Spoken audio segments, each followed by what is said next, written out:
کپڑے بھی اچھے نہیں دھوتی، تو اب وہ بھی بیا ہی کرتی ہے، اور جھاڑ پونچھ بھی۔ ہائے بیچاری، آج کی سنڈریلا بن کر رہ گئی ہے۔ پری کو اس کی حالت پہ مانو ترس آ رہا تھا۔ بیا کا ہاتھ جل گیا؟ کہرام نے پوچھا۔ ہاں، اور وہ اب اور اب وہ مظلوم اسی جلے ہاتھ سے کپڑے دھو رہی ہے، جھاڑویں لگا رہی ہے، صفائیاں کر رہی ہے، کپڑے استری کر رہی ہے۔ ہائے میری دوست، مجھ سے تو اس کی حالت دیکھی نہیں جا رہی، کمزور ہو گئی ہے بیچاری۔ یوں لگ رہا ہے اس کی شادی نہیں ہو رہی، اسے فوج میں بھیجا جا رہا ہے۔ اپٹن نہ بھی لگائیں تو بھی اس کا رنگ تو پیلا ہی ہو گیا ہے، وہ کہرام کو بڑھا چڑھا کر بتا رہی تھی۔ بیا اور اس کی پلاننگ تھی۔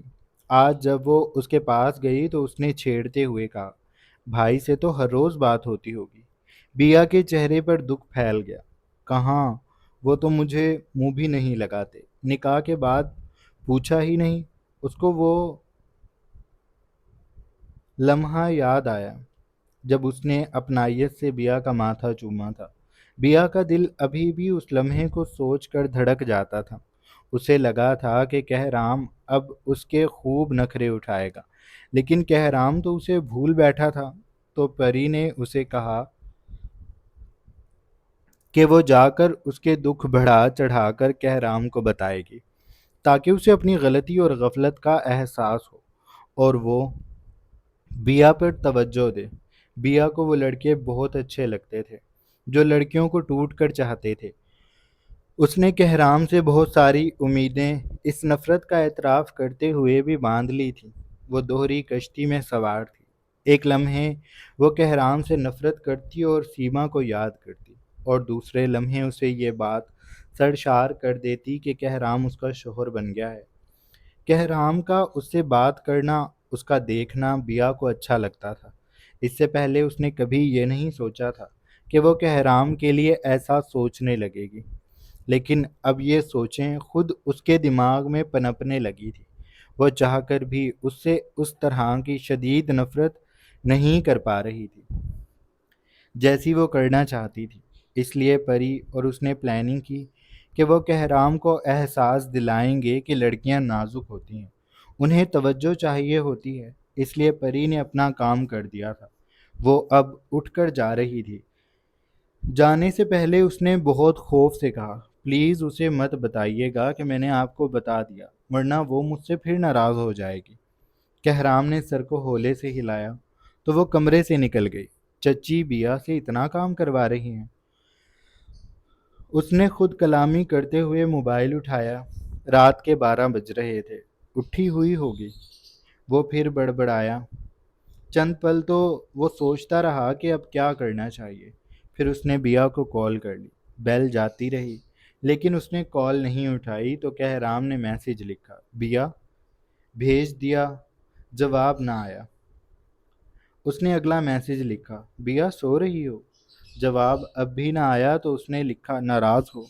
اسے اب جواب کی امید تھی اور جواب آ بھی گیا تھا، السلام علیکم، امید ہے آپ ٹھیک ہوں گے۔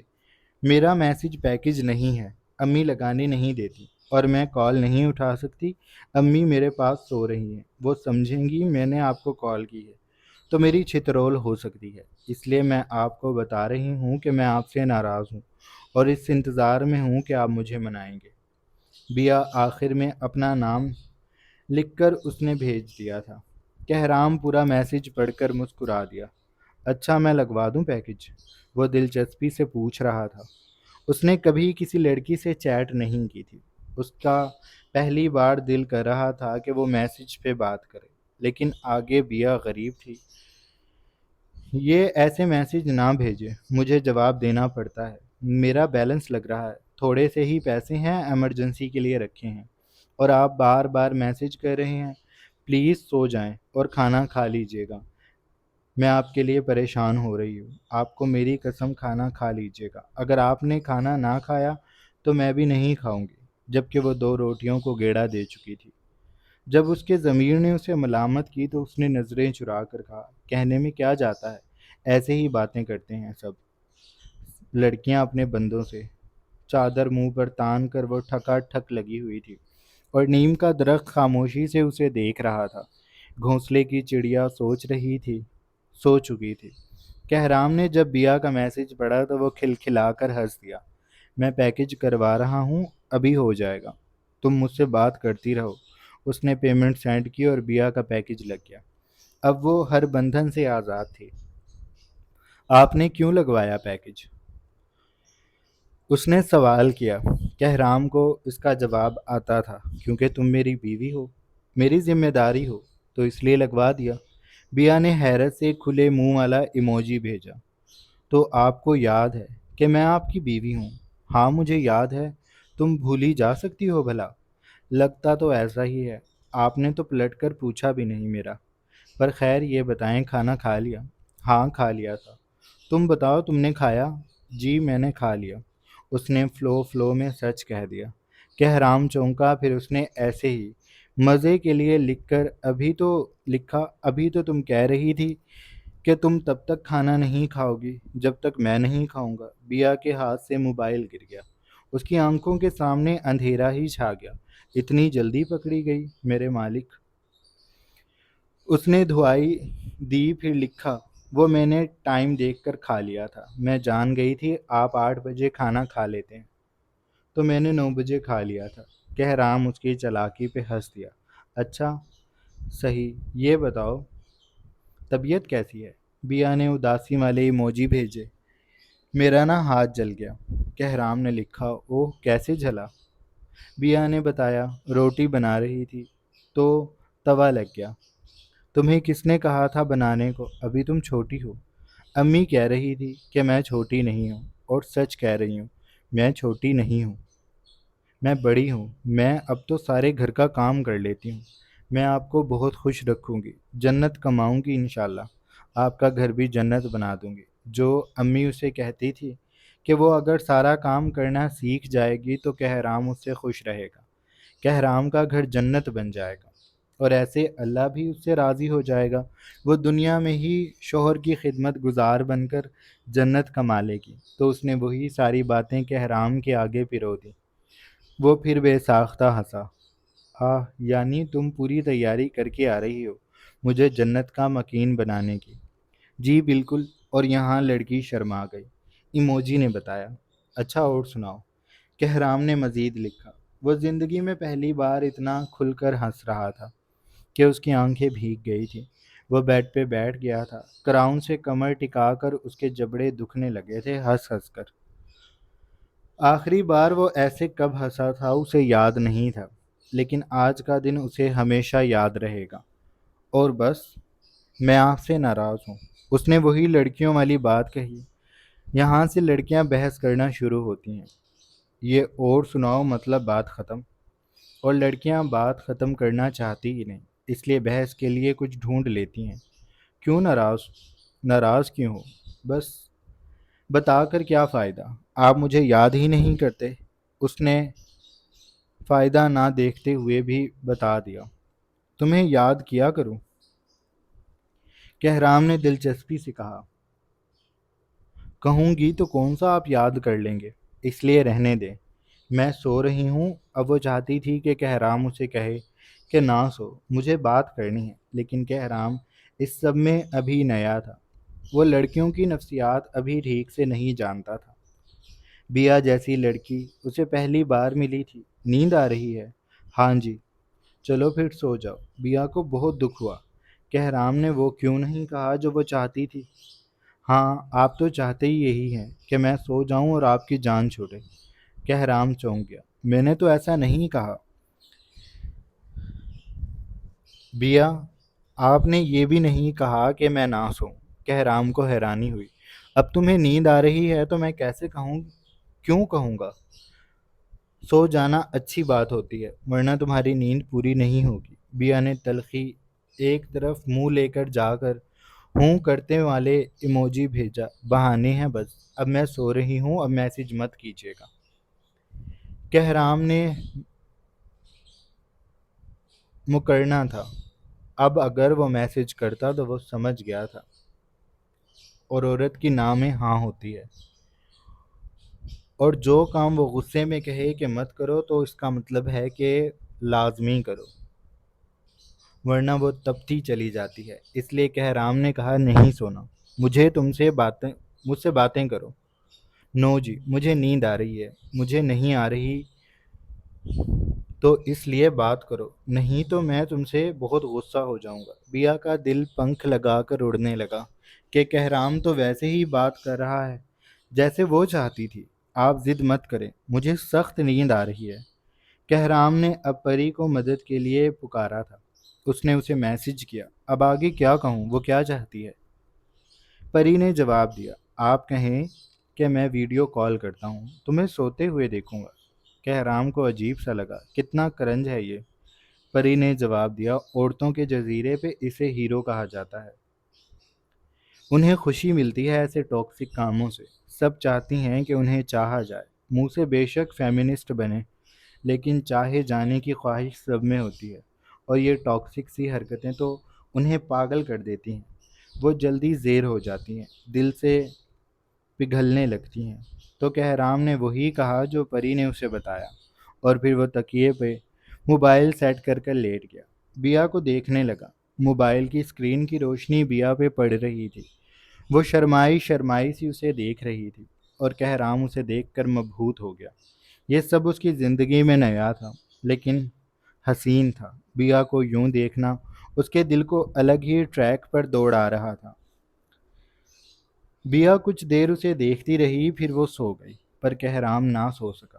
وہ اسے دیکھتا رہا، اور اس کی رات گزر گئی۔ سفید بنگلے پر دھوپ پھیل کر سرکتی لان میں بکھر گئی تھی۔ مالی خاموشی سے وسیع لان میں پودوں کو پانی دینے میں مصروف تھا۔ دونوں جانب لان تھا، اور درمیان میں روش تھی، سرخ چمکتی اینٹوں کی، جو سیدھی پورچ میں جا کر رکتی تھی۔ وہاں پر سرکاری گاڑی کے علاوہ 3 گاڑیاں اور بھی تھیں، اور انہی کے ساتھ ایک چھوٹی گاڑی بھی موجود تھی، جو 10 سے 15 سال کے بچے کی ہوتی ہے۔ وہ جیپ نما گاڑی تھی، جس کی 2 سیٹیں تھیں اور چھت موجود نہ تھی۔ یہ اس گھر کے سب سے چھوٹے بیٹے ایان کی گاڑی تھی، جس پہ اس کے باقی کے 3 بڑے بھائی جان نچھاور کرتے تھے۔ آج کل وہ بورڈنگ میں رہتا تھا۔ یہ فیصلہ حمیدہ بیگم کا تھا، جو یہ نہیں چاہتی تھی کہ ان کا سب سے آخری بیٹا، جو ایک غیر متوقع پریگنینسی تھی، جسے وہ پیدا کرنے کی شرم کی وجہ سے 2 سال امریکہ میں رہی تھی، انہیں لوگوں سے ڈر لگتا تھا، اور وہ اپنی ہی اولاد سمیت باقی دنیا والوں کے سامنے بھی مجرم سی بن کر رہ گئی تھی، اور جوان جہان بیٹوں کے سامنے یہ سب انہیں مار رہا تھا۔ وہ وقت ان کے لیے بہت مشکل تھا، لیکن ان کے اس سفید بنگلے کے شہزادے ماں کے شانہ بشانہ رہے تھے، اور انہوں نے اس بات کو زیادہ ڈرامائی نہیں ہونے دیا تھا۔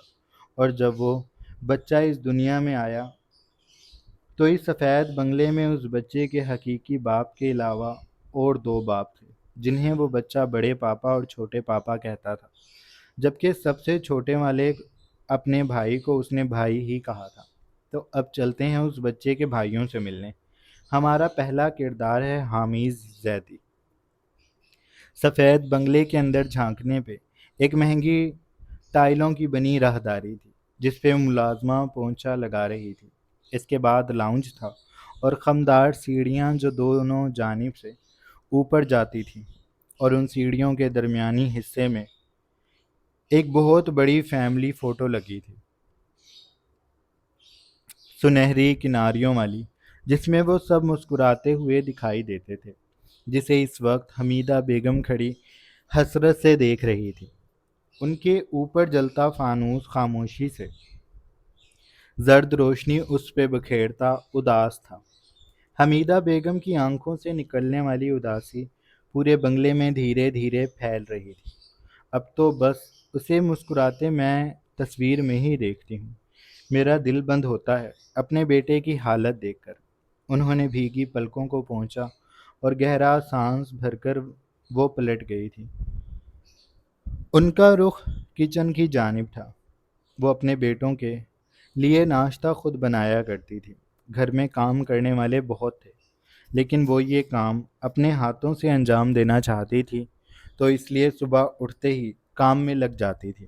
ان کے چہرے پہ ابھی بھی دکھ تھا، اور آنکھوں سے حامد زیدی کی مسکراتی تصویر نہیں ہٹتی تھی۔ اب ان کی زندگی میں بس یہی حسرت تھی کہ وہ اپنے بیٹے کو مسکراتے دیکھیں۔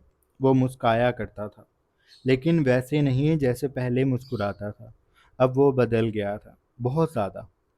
ان کے لاؤنج سے آ جانے کے بعد ملازمائیں جو لاؤنج کی جھاڑ پونچھ کرنے لگی تھیں، انہوں نے قد آدم کھڑکیوں سے پردے ہٹا دیے تھے۔ صبح کی کرنیں اندر بھاگ کر داخل ہوئی تھی اور بنگلے کے اس حصے کو روشن کر دیا تھا۔ کرنیں پھیلی سیڑھیوں سے ہوتی جیسے جیسے کھڑکیوں سے اندر آتی رہیں، وہ ہر کمرے کے دروازے پہ دستک دینے کو ٹھہر گئیں۔ خمدار سیڑھیوں کے بعد پہلا کمرہ حامد زیدی کا تھا، جس کا دروازہ نیم وا تھا اور وہ اپنے کثرتی وجود کو تولیے سے پونچھتا ابھی شاور لے کر نکلا تھا۔ وہ آئینے کے سامنے کھڑا تھا، بے تاثر چہرہ لیے، خاموش نگاہیں اور بھچے ہوئے بھرے بھرے لبوں کے ساتھ۔ اس کی قامت 6.5 سے 7 فٹ تھی۔ وہ پیشے سے ایس پی تھا اور اس کی جان ایسی تھی کہ وہ اپنے عہدے پہ موجود بالکل درست لگتا تھا۔ گھنی سیاہ شیو، موٹی مونچھیں، بھرے بھرے گال، گردن تک پھیلی شیو کے بعد مردانہ کنٹھ۔ جو حرکت کرتا تو گردن میں دکھائی دیتا۔ وہ ایک لے سے آگے بڑھتا تھا اور ڈوب کر ابھرتا تھا۔ اس کی گردن کی رگیں تنی ہوئی تھی۔ وہ جہاں تولیہ پھیرتا وہ جگہ ہلکی سی گلابی پڑ جاتی۔ اس کی چھاتی چوڑی تھی، مسلسل جم کرنے سے وہ مسکولر باڈی والا تھا، بھرے بھرے بازو، مضبوط ہڈیاں اور اونچا قد کہ وہ ڈریسنگ کے سامنے قدرے جھک کر کھڑا تھا۔ خود کو پونچھ لینے کے بعد اس نے سلیقے سے تولیے کو لانڈری ایریا میں رکھا اور پھر آ کر شرٹ پہن لی۔ اس کے سینے پہ اس کے نام کی پلیٹ لگی تھی، حامد زیدی۔ کاندھوں پہ بیجز تھے جو اس کے قابل ہونے کا پتہ دیتے تھے۔ گھنے سیاہ بالوں کو سنوار لینے کے بعد اس نے خود پر پرفیوم چھڑکا اور کمرے سے نکل گیا۔ وہ گھر میں سب سے پہلے کام پہ جاتا تھا۔ باقی دو کی اپنی مصروفیات تھیں جن کا بعد میں بتایا جائے گا، کیونکہ میں قسط 2 سے 3 گھنٹے کی لکھنے کا ارادہ نہیں رکھتا، اس لیے آج بس حامد زیدی پہ اکتفا کرتے ہیں۔ تب وہ جب کمرے سے باہر نکلا تو اپنی مضبوط اور باروب شخصیت سے ملازموں کو جھکنے اور سلام کرنے پہ مجبور کرتا وہ قدموں میں بچھی کرنوں پہ چلتا سیڑھیاں اتر کر ڈائننگ میں چلا گیا تھا، جہاں اس کے جانے سے پہلے حمیدہ بیگم نے ناشتہ رکھ دیا تھا۔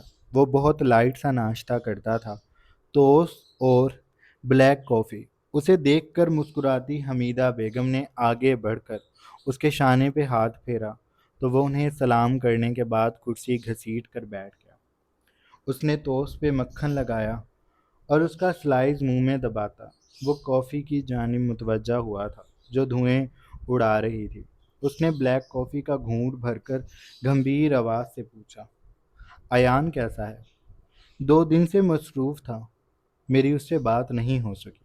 ناراض ہو رہا ہوگا، اسے اپنے 10 سالہ بھائی سے بہت محبت تھی۔ ویسے تو وہ اپنے تینوں بھائیوں سے ہی بہت محبت کرتا تھا، لیکن ایان کا درجہ اس کے اپنے بچوں جیسا تھا۔ وہ اس کے سامنے پگھلتا تھا۔ وہ واحد تھا اس گھر میں جو اس کے سامنے چیخ چلا کر اپنی ضد منوا لیا کرتا تھا، جس کو منانے کے لیے وہ گھٹنوں کے بل بیٹھ جاتا تھا۔ اس کے سوال پر حمیدہ بیگم آہستگی سے مسکرائیں، ناراض تو تم جانتے ہو وہ رہتا ہی ہے، اب بھی اس نے ضد لگا رکھی ہے کہ اسے گھر واپس آنا ہے۔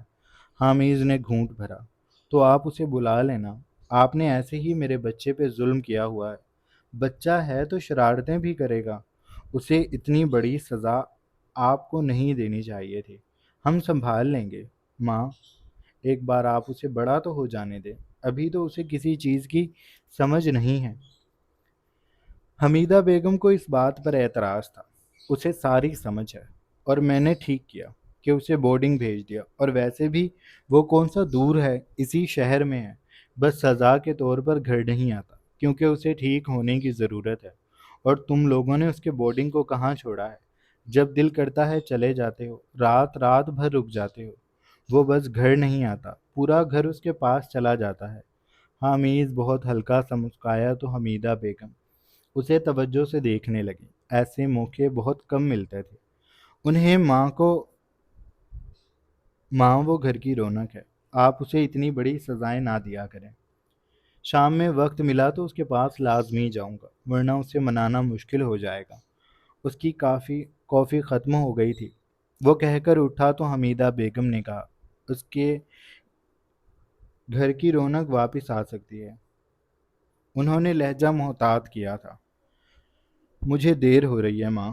وہ جانتا تھا کہ ماں اب اس سے کیا مانگیں گی۔ حامد کب تک اس کے پیچھے خوار ہوتے رہو گے؟ وہ جا چکی ہے، مان جاؤ، اب نہیں پلٹے گی۔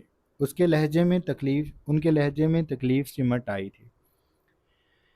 مجھے اس موضوع پہ بات نہیں کرنی ماں۔ حمیدہ بیگم اس کے سامنے آ گئیں۔ پلیز حامد، میری بات کو سمجھو۔ حامد انہیں بس دیکھتا رہا۔ اس نے کوئی لفظ منہ سے نہ نکالا تو حمیدہ بیگم کی آنکھیں بھیگنے لگیں۔ خود کو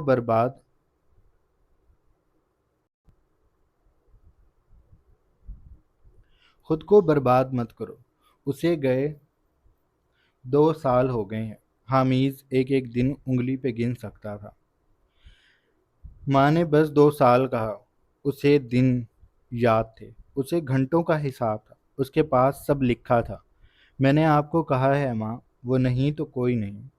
میری زندگی کا اب بس یہی مقصد ہے کہ میں میرب سلمان سے ملوں۔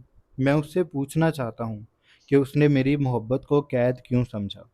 اسے لگتا تھا میں اسے کنٹرول کرنا چاہتا ہوں۔ میں اس پہ روک ٹوک اس لیے کرتا ہوں کیونکہ میں اس کی پڑھائی کا خرچہ اٹھاتا ہوں۔ میں اس پہ شک کرتا ہوں، تبھی تو کام دھندا چھوڑ کر اس کے پیچھے لگا رہتا ہوں۔ وہ مجھے کہتی تھی کہ میں بڑے عہدے پہ ہوں، لیکن پھر بھی اسے لینے چھوڑنے کا وقت کیسے نکال لیتا ہوں۔ وہ مجھ پہ طنز کرتی تھی۔ اسے لگتا تھا کہ میں اس پہ شک کرتا ہوں، لیکن میں اس سے محبت کرتا تھا۔ میں وقت اس لیے نکالتا تھا کہ میں اسے محسوس کروا سکوں کہ وہ میرے لیے ضروری ہے، میرے 1000 کاموں سے زیادہ ضروری۔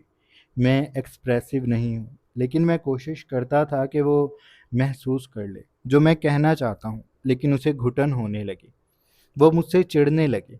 وہ بولنے لگا تو دھیما لہجہ دہکنے لگا، آنکھیں جو ٹھہری تھیں وہ شعلہ اگلنے لگیں، بدن تپنے لگا۔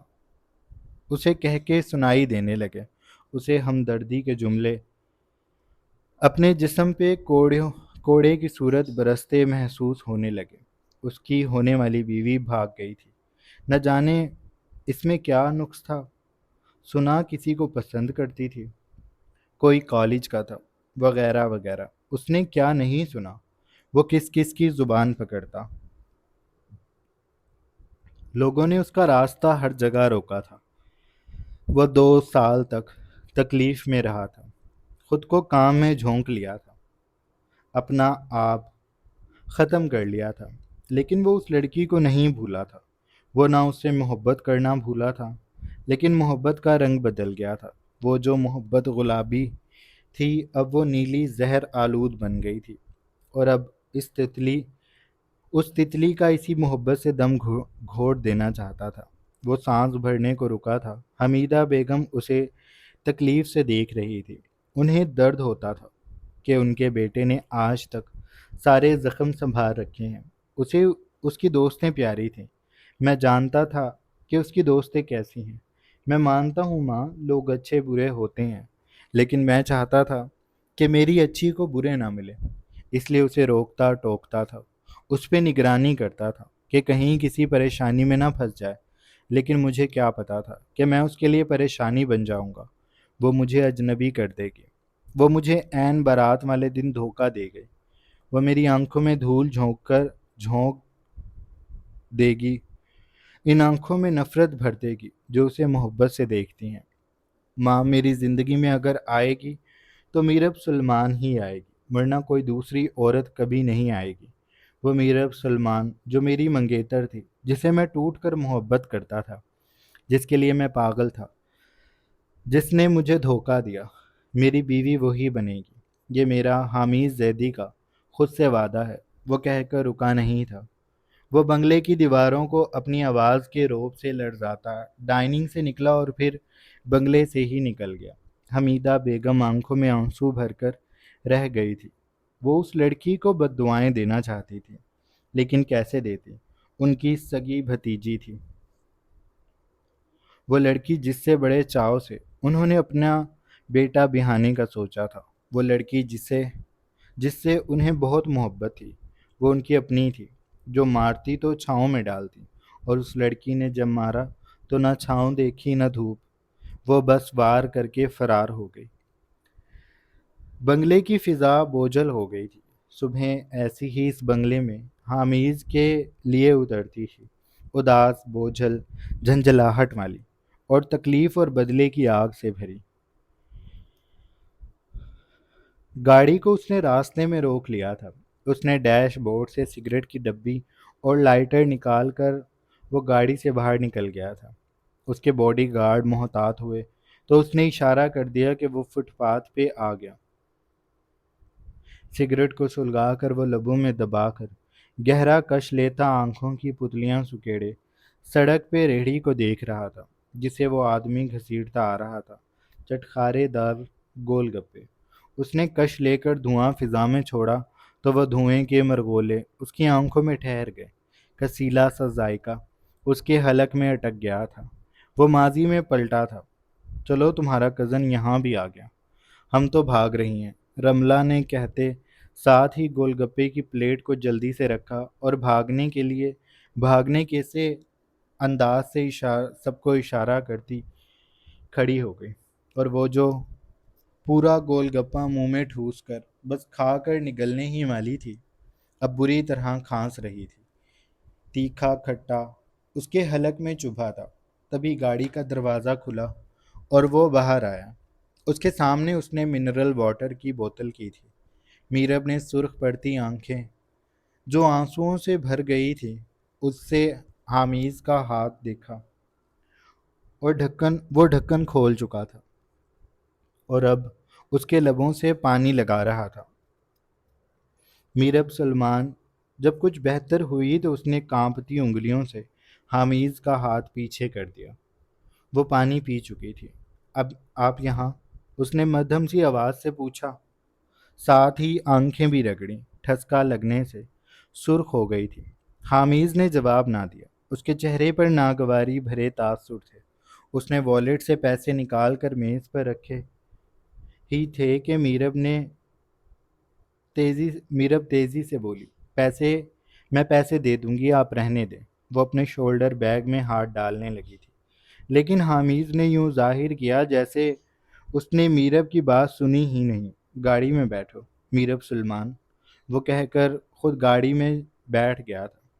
اس کے لیے دروازہ کھلا تھا اور وہ بیٹھا اسٹیئرنگ پہ ہاتھ جمائے لب بھینچے ہوئے تھا۔ میرب نے بے بسی بھرے غصے اور جھنجھلاہٹ سے اس اکڑو کو دیکھا جو اس پہ حکم صادر کر کے جا چکا تھا، ہٹلر کا پیروکار۔ وہ بڑبڑاتی کھڑی ہوئی اور گاڑی میں بیٹھ گئی۔ آپ کے پیسے میں خود دے کر آ گئی ہوں۔ حامیز نے اسے سنجیدگی سے دیکھا۔ تم جانتی ہو میں نہیں لوں گا۔ اس کی بات پر میرب نے کہا، کتنے احسان کریں گے مجھ پہ ایس پی صاحب؟ اس کے لہجے میں تلخی تھی۔ میرے پاس تمہاری ان فضول باتوں کے لیے وقت نہیں ہے۔ اس نے گاڑی چلا دی تھی۔ وہ اس کے پہلو میں بیٹھی بہت چھوٹی لگ رہی تھی، جبکہ وہ ایک بھری بھری سی لڑکی تھی۔ قد بھی اچھا تھا، نہ موٹی نہ پتلی۔ اس کی جسامت اچھی تھی، لیکن اس وقت وہ خود کو بہت چھوٹا محسوس کر رہی تھی۔ روب ہی روب تھا جو پوری گاڑی میں موجود تھا، اپنی خوشبو کے ساتھ۔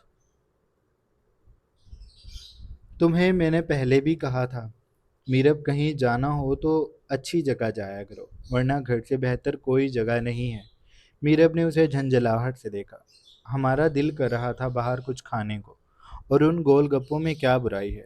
برائی ان میں نہیں ہے، برائی سڑک پر بیٹھ کر کھانے میں ہے۔ آپ کے پاس اور کوئی کام نہیں ہے جو ہر وقت میرا سراغ لگا کر میرے پیچھے آ جاتے ہیں؟ وہ تڑک کر بولی تھی۔ اسے پکا یقین تھا کہ اس کے پیچھے حامیز نے لوگ لگا رکھے ہیں، ورنہ ہر بار کا اتفاق، اور حامیز اسے کیا بتاتا کہ وہ ہر موڑ پہ اسے تلاش کرتا ہے تو وہ کہیں نہ کہیں مل ہی جاتی ہے۔ میں یہاں سے بس گزر رہا تھا۔ تو گزر جاتے، آپ کو رکنا نہیں چاہیے تھا۔ اتنے مصروف ایس پی کو کیا کوئی کام نہیں ہے جو میرے لیے رک جاتا ہے؟ حامد نے پھر اس کی بات کا جواب نہ دیا۔ میرا خون کھول جاتا ہے آپ کی خاموشی پہ، وہ جل کر بولی تھی۔ حامد نے اسے گردن موڑ کر دیکھا۔ میں تم سے لڑنا نہیں چاہتا، میں نہیں جانتا تم اتنی بیزار کیوں رہتی ہو، میں بس اپنا کام کر رہا ہوں جو محبت ہے۔ وہ کہہ نہ سکا، اسے لگتا تھا میرب سمجھ جائے گی، لیکن ہاں میں تو بھول ہی گئی تھی کہ یہ آپ کا کام ہے، لوگوں پر شک کرنا، سراغ لگانا اور پھر ان کی پیشی لینا، وہ تمسخر سے بولی تھی۔ حامد نے اس کا بھی اس کا بھی جواب نہیں دیا تو اسے آگ لگ گئی۔ میں جانتی ہوں آپ میرے خرچے اٹھاتے ہیں اتنے مہنگے کالج میں آپ کی وجہ سے ہی ہوں، لیکن میں آپ کی ہر بات نہیں مانوں گی، یہ طے ہوا تھا۔ حامد نے اب بھی بس اس پہ اچڑتی نگاہ ڈالی۔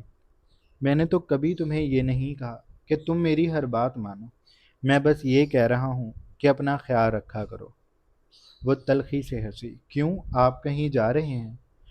وہ بس حامد کو غصہ دلانا چاہتی تھی جو کہ وہ ضبط کر رہا تھا۔ تم چادر میں کیوں آئی تھی؟ کالج تمہارا عبایا کدھر ہے؟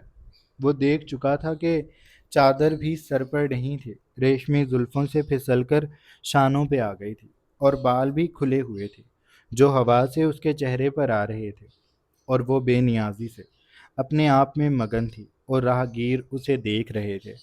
حامد کو کیسے برا نہ لگتا؟ میرا دل نہیں کیا وہ پہننے کو، اور ویسے بھی میری ساری دوستیں چادر اور دوپٹے لیتی ہیں، میں ان میں ایلین نہیں بننا چاہتی، میرا کردار مضبوط ہے۔ آپ یہ عذاب مجھ پہ کیوں مسلط کر رہے ہیں؟ مجھے تم اس میں اچھی لگتی ہو میرب۔ میرب نے سر جھٹکا۔ سارے مردوں کو عورتیں نیک بنانی ہیں، اپنے اوپر دھیان نہیں دیتے۔ کیا میں نہیں جانتی؟ پولیس والوں کو ایک سے ایک فائدہ حاصل کرتے ہیں، بس کوئی مجبور ملنی چاہیے۔ اور یہاں حامد زیدی کی بس ہوئی تھی۔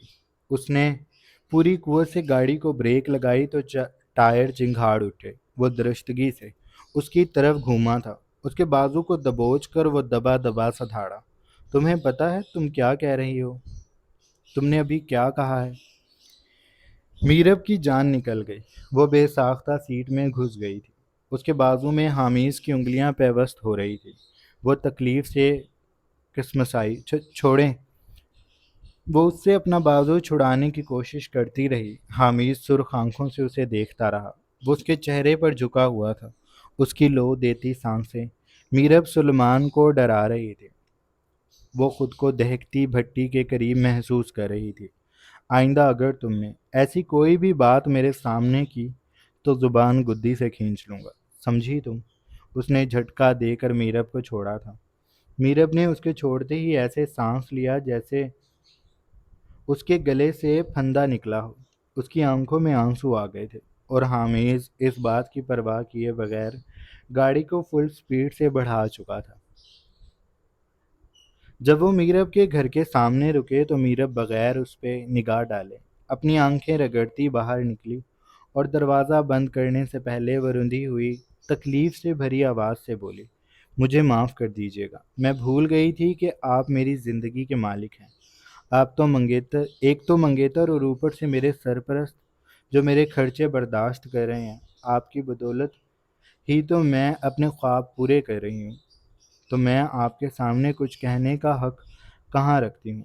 میں میری اوقات بھول گئی تھی، اب اسے یاد رکھوں گی، اس نے کہہ کر پوری قوت سے گاڑی کا دروازہ بند کیا اور گھر کے دروازے کو دھکیلتی اندر بھاگ گئی۔ وہ دیکھ سکتا تھا وہ اپنی آنکھیں رگڑتی ہوئی گئی ہے۔ حامد نے غصے سے اسٹیئرنگ پر ہاتھ مارا۔ وہ ہر بار اسے یہی تانے دے کر جاتی تھی۔ حامد کو تو اب جرم لگنے لگا تھا کہ اس نے ضد کر کے اس کے تمام اخراجات کی ذمہ داری لی تھی۔ کاش وہ ماموں کو کسی اور طرح قائل کرتا اور یہ سب میرب کو پتہ نہ چلتا، لیکن اب کچھ نہیں ہو سکتا تھا۔ میرب کو یہی لگتا تھا کہ وہ یہ سب اسی لیے کرتا ہے، وہ میرب سے اس کی آزادی چھیننا چاہتا ہے۔ جلتا شعلہ اس کی انگلی سے ٹکرایا تو وہ ہوش میں آیا تھا۔ دو کش لینے کے بعد وہ سگریٹ کو فراموش کر کے ماضی میں کھو گیا تھا، اور شعلے نے اس سگریٹ کو راکھ کر دیا تھا۔ حامد نے بقیہ حصہ بھی پھینکا اور اسے جوتے سے مسلتا وہ گاڑی میں بیٹھ گیا۔ یہ دنیا بہت چھوٹی ہے میر اب سلمان، میں تمہیں ڈھونڈ لوں گا اور اس دن تمہارے منہ سے نکلے ہر لفظ کا حساب لوں گا۔ تم ٹھیک کہتی تھی، میں نے تمہیں تمہارے خواب پورے کرنے کے بدلے خرید لیا تھا، تو اب میں اس خریدی ہوئی چیز کو اپنی مرضی سے استعمال کروں گا۔ جو پہلے کبھی نہیں کیا وہ اب کروں گا۔ تم مجھے بس ایک بار مل جاؤ، بس ایک بار۔ وہ دل سے دعائیں کرتا سامنے دیکھنے لگا تھا۔ وہ ریڑھی والا یادوں کے زہر سنگ کہیں پیچھے ہی رہ گیا تھا، لیکن ان یادوں کے زہر کی تلخی حامد زیدی کی آنکھوں اور لہجے میں کڑواہٹ کی طرح پھیل گئی تھی۔ جاری ہے۔ سو جناب، یہ تھی ہماری آج کی ایپیسوڈ۔ آئی ہوپ آپ لوگوں کو اچھی لگی ہوگی۔ اگر آپ کو قسط اچھی لگی ہے تو آپ چینل کو لازمی سبسکرائب کر لیں، بیل آئیکن کے بٹن کو بھی پریس کر لیں، اور اپنا ڈھیر سارا خیال رکھیے گا۔ بہت جلد ایک نئی قسط کے ساتھ حاضر ہوں گے۔ تب تک کے لیے اللہ حافظ۔